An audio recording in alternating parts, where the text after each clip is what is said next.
ಮೆಚ್ಚುಗೆ ತೋರಿಸುವಂಥದ್ದು, ಒಬ್ಬೊಬ್ಬರನ್ನ ಸ್ಫೂರ್ತಿ ಕೊಡುವಂಥದ್ದು, ಉತ್ತೇಜನ ಕೊಡುವಂಥದ್ದನ್ನು ನಾವು ಮಾಡಬೇಕಾಗತ್ತೆ. ಈಗ ಅಯ್ಯೋ ಅದನ್ನೇನು ಮಾಡ್ತೀವಿ ಬಿಡ, ನಾನು ನೋಡಿಲ್ಲೇನು, ನಮ್ಮ ಕಡೆ ಆಗಲಿಲ್ಲ, ಇದು ಬಿಟ್ಬಿಡು ಅನ್ನೋದು ಬೇಡ. ಸಾಧ್ಯ ಇದ್ದಷ್ಟು ಉತ್ತೇಜನ ಕೊಡೋಣ. ಇಟಲಿ ಒಳಗೆ ಒಬ್ಬ ಪೇಂಟರ್ ಇದ್ದ, ಭಾಳ ದೊಡ್ಡ ಪೇಂಟರ್, ಬದುಕಿದಾಗಲೇ ದಂತಕಥೆ ಆದಂಥ ಮನುಷ್ಯ, ಡಾಂಟೆ ರೊಸೆಟ್ಟಿ ಅಂತ ಅವನ ಹೆಸರು. ಅವನು ಎಷ್ಟು ಪ್ರಖ್ಯಾತ ಆಗಿದ್ದ ಅಂದರೆ ಬದುಕಿದಾಗಲೇ ಒಂದು ಲೆಜೆಂಡ್. ಅವನು ಎಲ್ಲಿ ಹೋದಲ್ಲಿ ದೇವರು ಅಂತ ಪೂಜೆ ಮಾಡಬೇಕು ಅವನ್ನ, ಆರ್ಟಿಸ್ಟ್ ಎಲ್ಲ ಆ ಥರ. ಒಂದು ದಿವಸ ಯಾವುದೋ ಕಾರ್ಯಕ್ರಮಕ್ಕೆ ಹೋಗಬೇಕಾಗಿದೆ, ತಯಾರಾಗ್ತಾ ಇದ್ದಾನೆ, ಇನ್ನೊಂದು ಅರ್ಧ ಗಂಟೆ ಇದೆ ಹೋಗೋದಕ್ಕೆ. ಅವನ ಸೆಕ್ರೆಟ್ರಿ ಬಂದಂತೆ, ಸರ್ ಒಂದು ಹೇಗೂ ಟೈಮ್ ಇದೆ ನಿಮಗೆ, ಅರ್ಧ ಗಂಟೆ, ಒಬ್ಬರನ್ನ ಭೇಟಿ ಆಗಿಬಿಡ್ತೀರಾ ಅಂತ. ಬೇಡಪ್ಪ, ಯಾರನ್ನೂ ಭೇಟಿ ಆಗೋದು ಬೇಡ ಅಂದರು.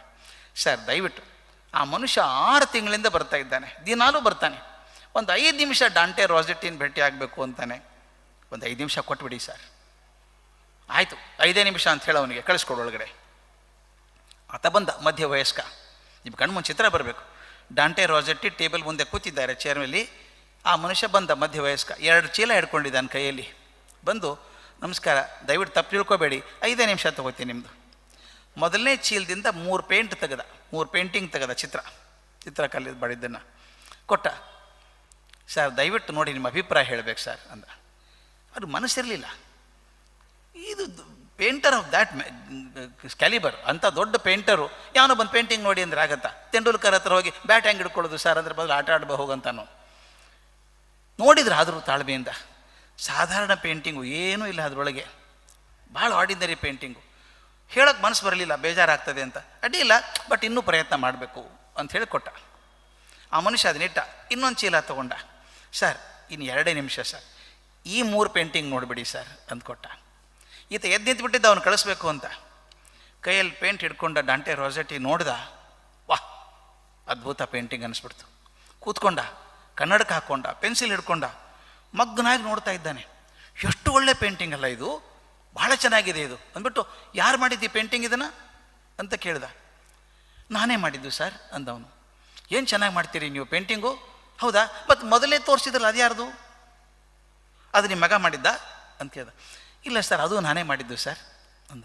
ಹೌದಾ, ಇದಿಷ್ಟು ಚೆನ್ನಾಗಿದೆ, ಅದು ಏನೂ ಚೆನ್ನಾಗಿಲ್ಲ ಅಂತ ಹೇಳೋ ಮನಸ್ಸಿರಲಿಲ್ಲ. ಇದು ನೋಡಿದ್ಮೇಲೆ ಹೇಳಬೇಕು ನಾನು, ಅದು ಏನೂ ಚೆನ್ನಾಗಿಲ್ಲ, ಇಷ್ಟು ಚೆನ್ನಾಗಿ ಮಾಡೋರು ಹಂಗೆ ಯಾಕೆ ಮಾಡಿದ್ರಿ ಅಂತ.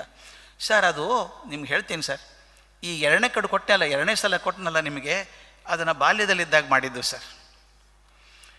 ಮೊದಲೇ ಸಲ ಕೊಟ್ಟನಲ್ಲ, ಅದು ಈಗ ಮಾಡ್ತಾ ಇರೋದು ಸರ್. ಅವನೊಂದು ಬಾಲ್ಯದಲ್ಲಿ ಎಷ್ಟು ಚೆನ್ನಾಗಿ ಮಾಡ್ತಿದ್ರಲ್ರಿ ಪೇಂಟಿಂಗು, ಸ್ವಲ್ಪ ಮನಸ್ಸು ಮಾಡಿದರೆ ನೀವು ಅತ್ಯಂತ ಅದ್ಭುತ ಪೇಂಟರ್ ಆಗ್ಬೋದಾಗಿತ್ತು, ಯಾಕೆ ಹಿಂಗಾಯಿತು ಅಂತ ಕೇಳಿದ. ಅದಕ್ಕೆ ಅದು ಹೇಳಿದ ಮಾತು ನಾನು ಮರೆಯೋಕ್ಕೆ ಸಾಧ್ಯ ಇಲ್ಲ. ಅದು ಹೇಳ್ತಾನೆ, ಸರ್ ನನಗೆ ಅವತ್ತು ಡಾಂಟೆ ರೊಸೆಟ್ಟಿ ಸಿಗಲಿಲ್ಲ ಸರ್. ಅವತ್ತು ನನಗೆ ಡಾಂಟೆ ರೊಸೆಟ್ಟಿ ಅಂತ ಯಾವನೋ ಕಲಾಕಾರ ಸಿಕ್ಕು, ಚೆನ್ನಾಗಿ ಬಿಡಿಸ್ತೀಯೋ ಹುಡುಗ ನೀನು ಅಂದಿದ್ದು, ನಾನು ನಿಮ್ಮಂಗೆ ಆಗ್ತಿದ್ದೆ ಸರ್.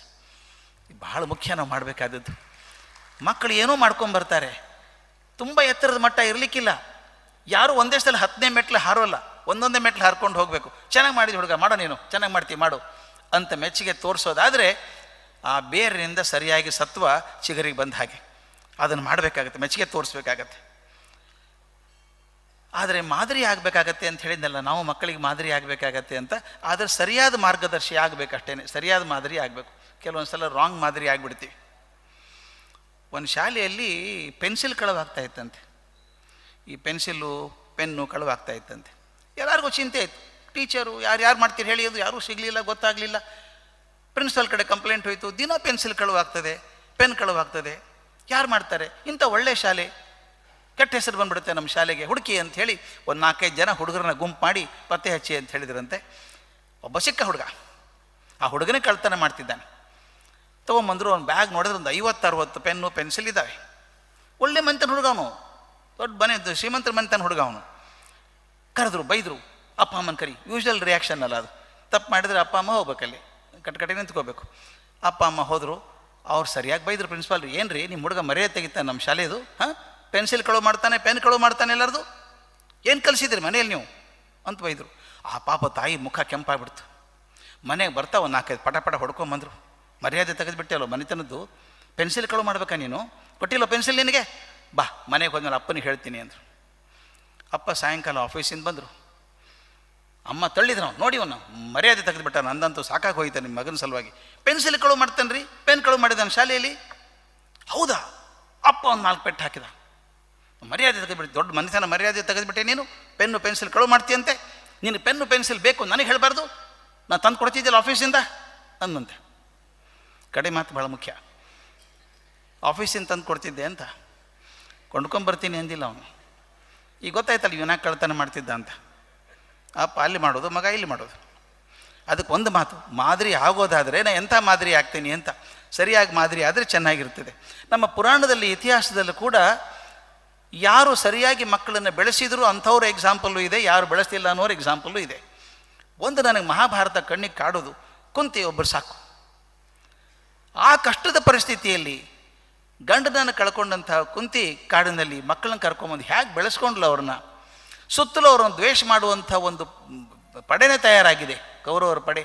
ಅಂಥದ್ರ ಮಧ್ಯದಲ್ಲಿ ಮಕ್ಕಳನ್ನು ಬೆಳೆಸ್ಕೊಂಡು ಆಶಾವಾದ್ಯದಿಂದ ಬೆಳೆಸಿ ಮೌಲ್ಯದ ಕಡೆ ಹಾಕಿದ್ಲಲ್ಲ.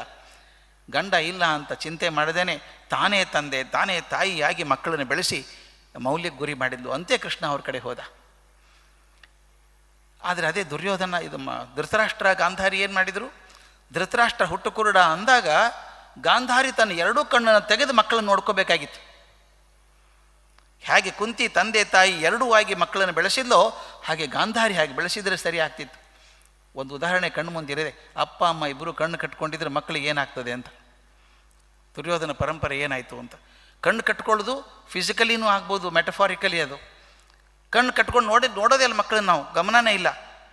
ಧೃತರಾಷ್ಟ್ರ ಹಾಗೆ ಗಾಂಧಾರಿ ಹಾಗೆ ಕಣ್ಣು ಕಟ್ಕೊಂಡಿರೋ ಮಕ್ಕಳ ಗತಿ ಏನಾಗ್ತದೆ ಅನ್ನೋದು ಕಣ್ಣು ಮುಂದೆ ಇದೆ ನಮಗೆ. ಅದ್ಯಾಕೆ ನಮ್ಮ ಇತಿಹಾಸ ನೋಡಿದರೆ ಜೀಜಾಬಾಯಿ ಶಿವಾಜಿ ಮಹಾರಾಜನ ಬೆಳೆಸಿದ ರೀತಿ ಹಾಗೆ, ಪುತ್ಲಿಬಾಯಿ ಮಹಾತ್ಮ ಗಾಂಧಿನ ಬೆಳೆಸಿದ ರೀತಿ ಹಾಗೆ, ಅಥವಾ ನಮ್ಮ ಭುವನೇಶ್ವರಿ ದೇವಿ ವಿವೇಕಾನಂದರನ್ನು ಬೆಳೆಸಿದ್ದ ಹಾಗೆ ಕಣ್ಣು ಮುಂದೆ ಯಾವ ಮಾದರಿಗಳನ್ನು ಹಾಕಬೇಕ್ರಿ? ಭುವನೇಶ್ವರಿ ದೇವಿ ತಂದೆ ವಿಶ್ವನಾಥ್ ಗುಪ್ತರು ಟಾಂಗಾದಲ್ಲಿ ಹೋಗ್ತಾ ಇದ್ದರಂತೆ. ಸಾರೋಟಲ್ಲಿ ಹೋಗ್ತಿರ್ಬೇಕಾದ್ರೆ ಮಗು ಕೂತ್ಕೊಂಡಿದೆ, ವಿವೇಕಾನಂದ ಹುಡುಗ ನರೇಂದ್ರ. ಈ ತಂದೆಯರು ಒಂದು ಖಯಾಲಿ ಇರ್ತದೆ ಮಕ್ಕಳನ್ನು ಕೇಳೋದು. ದೊಡ್ಡವನಾದ್ಮೇಲೆ ಏನಾಗ್ತೀಯಪ್ಪ ಅಂತ ಕೇಳಿದ್ರು ಅಪ್ಪ. ಆ ಹುಡುಗ ಆ ಕಡೆ ಈ ಕಡೆ ನೋಡಿದ. ಆ ಕುದುರೆ ಗಾಡಿ ಹೋಗ್ತಾ ಇತ್ತಲ್ಲ, ಅತ್ಯಂತ ಸಮರ್ಥನಾಗಿದ್ದವನು ಕುದುರೆ ಚಾಲಕ, ಅವನು ಬಂಡಿ ಚಾಲಕ. ತಕ್ಷಣ ಇದ್ದಂತೆ, ನಾನು ಜಟ್ಕಾ ಸಾಬಿ ಆಗ್ತೀನಿ ಅಂದಂತೆ ನರೇಂದ್ರ. ಅಪ್ಪನಿಗೆ ಛೆ ಅನಿಸ್ಬಿಡ್ತು, ನನ್ನಂಗೆ ವಕೀಲ ಆಗ್ತಾನೆ ಅಂದ್ಕೊಂಡಿದ್ರೆ ಇವನು ಜಟ್ಕಾ ಸಾಬಿ ಆಗ್ತಾನೆ ಅಂತ. ನೋಡು ಹೆಂಡತಿ, ನಿನ್ನ ಮಗ ಏನಾಗ್ತಾನೆ ನೋಡು, ಜಟ್ಕಾ ಸಾಬಿ ಆಗ್ತಾನಂತೆ ಅಂತ. ಅಮ್ಮ ಏನೂ ಮಾತಾಡಲಿಲ್ಲ. ಇದು ಯಾಕೆ ಹೇಳ್ತೀನಿ ಅಂದರೆ, ಒಂದು ಬೇರು ಚಿಗುರನ್ನು ಬೆಳೆಸೋ ರೀತಿ ಹಾಗೆ ಅಂತ. ಆಕೆ ಮನೆಗೆ ಬಂದು ಪುಟ್ಟ ನರೇಂದ್ರನ ಕರ್ಕೊಂಡು ಪೂಜಾ ಮನೆಗೆ ಹೋಗ್ತಾಳೆ. ಆ ಪೂಜಾ ಮನೆಯಲ್ಲಿ ಒಂದು ಭಗವದ್ಗೀತೆ ಚಿತ್ರಣ ಇದೆ. ಇಲ್ಲೊಂದು ಅರ್ಜುನ ಮೊಳಕಾಲು ಊರಿ ಕೂತಿದ್ದಾನೆ, ದೈನವೇ ಮುಖ ಇದ್ದಂಗೆ. ಕೃಷ್ಣ ಮುಂದೆ ನಿಂತಿದ್ದಾನೆ, ಅಭಯ ಕೊಟ್ಟು ನಿಂತಿದ್ದಾನೆ. ಆ ತಾಯಿ ಮಗನಿಗೆ ಹೇಳ್ತಾಳೆ ನರೇಂದ್ರಿಗೆ, ಹೌದು ಮಗು, ನೀ ಜಟ್ಕಾ ಸಾಬಿ ಆಗ್ಬೇಕಂತಿದ್ದೆಲ್ಲ, ಖಂಡಿತ ಜಟ್ಕಾ ಸಾಬಿ ಆಗು, ಅಲ್ಲಿದ್ದಾನಲ್ಲ ಆ ಜಟ್ಕಾ ಸಾಬಿ ಹಂಗೆ ಆಗು ಅಂತ ಕೃಷ್ಣನ ತೋರಿಸ್ತಾರೆ. ಎಂಥ ಮಾದರಿ ರೀ ಕಣ್ಣು ಮುಂದೆ ತೋರೋದು.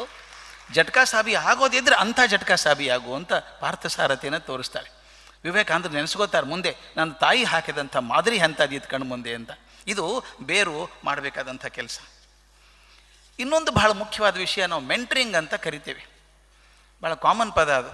ಮೆಂಟರ್, ಮೆಂಟ್ರಿಂಗ್, ಮೆಂಟರ್ಶಿಪ್ ಅಂತೆಲ್ಲ ಕರಿತೀವಿ. ಎಲ್ಲಿ ಮಾರ್ಗದರ್ಶಿತ್ವ, ಮೆಂಟರ್ ಅಂದರೆ ಮಾರ್ಗದರ್ಶಿತ್ವ, ಎಲ್ಲಿ ಮಾರ್ಗದರ್ಶಿತ್ವ ಸರಿಯಾಗಿದೆಯೋ ಅಲ್ಲಿ ಬೆಳವಣಿಗೆ ಸರಿಯಾಗತ್ತೆ. ಈ ಪದ ತಮಗೊಂದು ಮಾತು ಹೇಳಿಬಿಡ್ಬೇಕು. ನಾನು ಮೇಷ್ಟ್ರ ಆದ್ದರಿಂದ ಸಾಕಷ್ಟು ಜನ ಟೀಚರ್ಸು ಇದ್ದಾರೆ ಅಂತ ಹೇಳಿದರು. ಈ ಮೆಂಟರ್ ಅಂತ ಪದ ಬಂದದ್ದೇ ಅದ್ಭುತ. ಇದು MENTOR, ಮೆಂಟರ್ ಪದ ಬಂದದ್ದೇ ಅದ್ಭುತ. ತಾವು ಗ್ರೀಕ್ ಇತಿಹಾಸ ನೋಡಿದರೆ ಅಲ್ಲೊಬ್ಬ ಚಕ್ರವರ್ತಿ ಬರ್ತಾನೆ, ಯುಲಿಸಿಸ್ ಅಂತ ಚಕ್ರವರ್ತಿ. ಯುಲಿಸಿಸ್ಗೆ ಒಬ್ಬನೇ ಮಗ, ಅವನ ಹೆಸರು ಟೆಲಿಮ್ಯಾಕಸ್ ಅಂತ. ಇವತ್ತೆಲ್ಲ ಒಡಿಸಿ ಅಂತ ಏನು ಓದ್ತೀವಿ ನಾವು, ಒಡಿಸಿ ಎಲ್ಲ ಯುಲಿಸಿಸ್ನ ಕಥೆನೇ ಅದು. ಆಗಿನ ಕಾಲದ ರಾಜರಿಗೆ ಎರಡೇ ಹುಚ್ಚು, ಒಂದು ಯುದ್ಧ ಮಾಡೋದು, ಒಂದು ಆರಾಮಾಗಿರೋದು. ಇವನು ರಾಜ್ಯ ವಿಸ್ತಾರ ಮಾಡಬೇಕು ಅಂತ ತೀರ್ಮಾನ ಮಾಡಿಕೊಂಡ ಯುಲಿಸಿಸ್. ಯುದ್ಧಕ್ಕೆ ಹೋಗಬೇಕು. ಯುದ್ಧಕ್ಕೆ ಹೋದ್ರೆ ಎಷ್ಟು ವರ್ಷ ಆಗುತ್ತೋ ಗೊತ್ತಿಲ್ಲ. ಅವನು ಒಂದೇ ಚಿಂತೆ ಅಂದರೆ, ನಾನು ಮಗನ ಬಿಟ್ಟು ಹೋದರೆ ಮಗನ ಯಾರು ನೋಡ್ಕೋತಾರೆ, ಯಾರು ಬೆಳೆಸ್ತಾರೆ? ಮಂತ್ರಿಗಳಿಗೆ ಹೇಳಿದ. ಮಂತ್ರಿಗಳ ಸಾಮ್ರಾಜ್ಯ ಎಲ್ಲ ಅಡ್ಡಾಡಿ ಒಬ್ಬ ಮನುಷ್ಯನ ಕರ್ಕೊಂಬಂದರು, ಮಧ್ಯ ವಯಸ್ಕನ ಕರ್ಕೊಂಬಂದರು. ಇವು ನೋಡಿ ಸರ್, ಇವನು ಭಾಳ ಒಳ್ಳೆ ಮನುಷ್ಯ, ಇವನ ಜವಾಬ್ದಾರಿಯಲ್ಲಿ ಮಗನ ಬಿಟ್ಟು ಹೋಗಿ ಅಂದರು. ಯುಲಿಸಿಸ್ ತನ್ನ ಮಗ ಟೆಲಿಮ್ಯಾಕಸನ್ನು ಈ ಮಧ್ಯ ವಯಸ್ಕನ ಕಡೆ ಬಿಟ್ಟು ಹೋದ. ಯುದ್ಧ 12 ವರ್ಷ ಆಯಿತು. 12 ವರ್ಷ ಬರಲೇ ಇಲ್ಲ ಮನೆ ಕಡೆಗೆ. 12 ವರ್ಷ ಆದಮೇಲೆ ಯುಲಿಸಿಸ್ ಬಂದಾಗ ಈ ಪುಟ್ಟ ಹುಡುಗ ತರುಣ ಆಗಿದ್ದಾನೆ, ಶೌರ್ಯವಂತ ಆಗಿದ್ದಾನೆ, ಕರುಣಾಶೀಲ ಆಗಿದ್ದಾನೆ, ಸಮರ್ಥ ಆಗಿದ್ದಾನೆ, ಜನಪ್ರಿಯನಾಗಿದ್ದಾನೆ, ಅತ್ಯಂತ ಒಳ್ಳೆಯ ಮನುಷ್ಯ. ಆಗ ಯುಲಿಸಸ್ ಹೇಳಿದ್ದಂತೆ, ನಾನೇ ಬೆಳೆಸಿದ್ರು ಮಗನ ಇಷ್ಟು ಚೆನ್ನಾಗಿ ಬೆಳೆಸೋಕೆ ಸಾಧ್ಯ ಇರಲಿಲ್ಲ. ಇದು ಬೆಳೆಸಿದ್ದು ಆ ಮೆಂಟರ್ ಅಂತ. ಆ ಮೇಷ್ಟ್ರಿದ್ನಲ್ಲ ಮಧ್ಯವಯಸ್ಕ, ಅವನ ಹೆಸರು ಮೆಂಟರ್. ನೋಡಿ ಎಷ್ಟು ಚೆನ್ನಾಗಿದೆ. ಒಬ್ಬ ಮನುಷ್ಯ ಒಂದು ಮಗುವಿನ ಸಮರ್ಥವಾಗಿ ಬೆಳೆಸಿದ್ರಿಂದ ಅವನ ಹೆಸರು ಶಾಶ್ವತ ಆಗೋಯ್ತು. ಎಲ್ಲಿವರೆಗೂ ಭಾಷೆ ಇರ್ತದೋ ಅಲ್ಲಿವರೆಗೂ ಮೆಂಟರ್ ಪದ ಉಳ್ಕೊಂಡ್ಬಿಡುತ್ತೆ. ನಾನು ಅದಕ್ಕೆ ನಮ್ಮ ಟೀಚರ್ಸ್ ಹೇಳ್ತಾ ಇರ್ತೀನಿ, we are more fortunate than mentor, because poor mentor had only one student, we have got so many students ಅಂತ. ಅವ್ರು ಒಂದೇ ಸ್ಟೂಡೆಂಟ್ ಇದ್ದ ಮೆಂಟರ್ಗೆ, ನಮ್ಗೆ ಇಷ್ಟೊಂದು ಜನ ಶಿಷ್ಯರಿದ್ದಾರೆ, ಬೇಕಾದ ಮಾಡ್ಬೋದು ಅಂತ. ಯಾಕೆ ಈ ಮಾತನ್ನು ಹೇಳ್ತೀನಿ ಅಂದರೆ, ಮೆಂಟರ್ ಏನು ಮಾಡಿದ ಅವನ ಕೆಲಸ? ಗ್ರೀಕ್ ದೇಶದ ಇತಿಹಾಸ ಕಲಿಸಿದ ಮಗುಗೆ, ನೋಡೋ ನೀನು ಯಾರೂ ಅಲ್ಲ, ಸಣ್ಣವನಲ್ಲ, ಈ ಪರಂಪರೆಗೆ ಸೇರಿದ ಅನ್ಕೊಳೋ ನೀನು, ನಮ್ಮ ಹೆಮ್ಮೆ ಬೆಳೆಸ್ಬೇಕಲ್ರಿ. ಅಯ್ಯೋ ನಮ್ಮ ದೇಶದಲ್ಲಿ ಏನಿದೆ ಬಿಡ್ರಿ ಅಂದ್ಕೊಂಡಿದ್ರೆ ಏನೂ ಆಗಲ್ಲ. ಆದರೆ ನಾನು ಈ ಪರಂಪರೆಗೆ ಸೇರಿದವನು. ಎಷ್ಟೋ ಕಡೆ ಹೇಳ್ತಾ ಇರ್ತೀನಿ ನಾನು, ವಿಸಿಟಿಂಗ್ ಕಾರ್ಡ್ ತೊಗೊಂಡು ಹೋಗ್ತೀವಿ ನಾವು ಕೆಲಸಕ್ಕೆ ಹೋದಾಗ. ವಿಸಿಟಿಂಗ್ ಕಾರ್ಡ್ ಕೊಟ್ಟಾಗ 6 ಇಂಚ್ ಉದ್ದಾಗಿರ್ತಾನೆ ಇವನು. ನೀವು ಯಾರು ಅಂತ ಕೇಳ್ತಾರೆ. ಕಲ್ಪನೆ ಮಾಡ್ಕೊಳ್ಳಿ, ನಾನು ಹಾರ್ವರ್ಡ್ ಯೂನಿವರ್ಸಿಟಿಯಲ್ಲಿ ಪ್ರೊಫೆಸರು ಅಂತ ಇಟ್ಕೊಳ್ಳಿ. ನಾನು ಕಾರ್ಡ್ ಕೊಡ್ತೀನಿ, ಪ್ರೊಫೆಸರ್ ಆಫ್ ಹಾರ್ವರ್ಡ್ ಯೂನಿವರ್ಸಿಟಿ ಅಂದಾಗ ನೋಡೋರ ಕಣ್ಣಲ್ಲಿ 6 ಇಂಚ್ ಎತ್ತರ ಆಗಿರ್ತೀನಿ ನಾನು. ಓಹ್ ಅಲ್ಲಿದ್ದು ಬಂದ್ರ ನೀವು ಅಂತಾರೆ ಅವರು. ಅಂದರೆ ವಿಸಿಟಿಂಗ್ ಕಾರ್ಡ್ ಎಂಥ ಧೈರ್ಯ ಕೊಡುತ್ತೆ ನಿಮಗದು. ವಿಸಿಟಿಂಗ್ ಕಾರ್ಡ್ ಅಂದರೆ ಏನು? ನೀವು ಆ ಪರಂಪರೆಗೆ ಸೇರಿದವರು ಅಂತ ದಾಖಲೆ ಅದು, ಅಷ್ಟೇ, ಆ ಸಂಸ್ಥೆಗೆ ಸೇರಿದವರು ಅಂತ. ಹಾಗೆ ನಾನು ವಿಸಿಟಿಂಗ್ ಕಾರ್ಡ್ ಕೊಡಬಾರ್ದ, ನಾನು ಭಾರತ ದೇಶದವನು ಅಂತ? ಆ ಕೊಡಬೇಕಾದ್ರೆ ಅದು ಏನು ಅಂತ ನನಗೆ ಗೊತ್ತಿರಬೇಕಲ್ಲ. ನಮ್ಮ ಮೆಂಟರ್ಸ್ ಹೇಳ್ಕೊಡ್ಬೇಕು ನಮಗದನ್ನು. ನೋಡಪ್ಪ, ಈ ಪರಂಪರೆಗೆ ಸೇರಿದವನು. ಅದಕ್ಕೆ ಡಿ ವಿ ಜಿ ಹೇಳ್ತಾರೆ, ರಾಮ ನಡಿಯಿಟ್ಟ ನೆಲ ಭೀಮನುಸುರಿದ ಗಾಳಿ ಸೋಮ ಇದು ರಾಮ ನಡಿಯಿಟ್ಟ ನೆಲ ಭೀಮನುಸುರಿದ ಗಾಳಿ ಸೋಮನಂ ಇದು ಹೆತ್ತ ಸೋಮನಂ ಹೆತ್ತ ಸಮುದ್ರ ಇರುವಾಗ ನೀನೆಂತೂ ಹೊಸಬನೆಲ್ಲೋ ಮಂಕುತಿಮ್ಮ. ನಾವೇಂಗೆ ಹೊಸಬರಾಗ್ತೀವಪ್ಪ ಇದಕ್ಕೆ? ಸೋಮನಂ ಪೆತ್ತ ಕಡಲಿ ಪುರಾತನಗಳಿರೆ ನಾವೆಂತೂ ಹೊಸಬರೆಲ್ಲೋ ಮಂಕುತಿಮ್ಮ. ರಾಮ ಅಡ್ಡಾಡಿದ ಇದೇ ಜಾಗದಲ್ಲಿ, ಭೀಮ ಇದ್ದದ್ದಿಲ್ಲೇ, ಕೃಷ್ಣ ಓಡಾಡಿದಂಥ ಜಾಗ ಈ ದೇಶ. ನಾವೆಂಗೆ ಹೊಸಬರಾಗ್ತೀವಿ? ಆ ಪರಂಪರೆಗೆ ಸೇರಿದವರನ್ನು ನಮ್ಮ ವಿಸಿಟಿಂಗ್ ಕಾರ್ಡ್ ಎಷ್ಟು ದೊಡ್ಡದಾಗಬೇಕು ನೋಡಿ. ಅದನ್ನು ಬೆಳೆಸುವಂಥ ಕೆಲಸ ನಾವು ಮಾಡಬೇಕು.